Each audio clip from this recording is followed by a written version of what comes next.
Alam nyo guys, gusto ko lang i-share sa inyo na nakakataba ng puso na kahit papano ay nagiging effective ako para sa inyo. Sa totoo lang guys, kukunti lang talaga yung nanonood sa akin. Yung magkaroon lang ako ng 200 views tsaka 10 hearts, masayang masaya na ako nun. Obvious naman na small TikToker lang ako. Hindi katulad ng ibang influencer dyan ng mga sikat kung makabenta ay sobrang dami.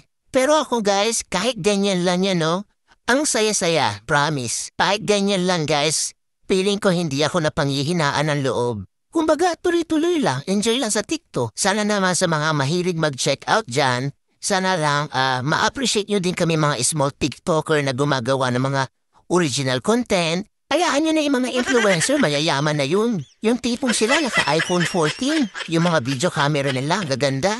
Tapos ako naka-Realme, ang labo pa. Support nyo naman ako guys as a small TikToker dito na gumagawa ng original content. Sana ma-appreciate niyo po ang mga video ko. Salamat!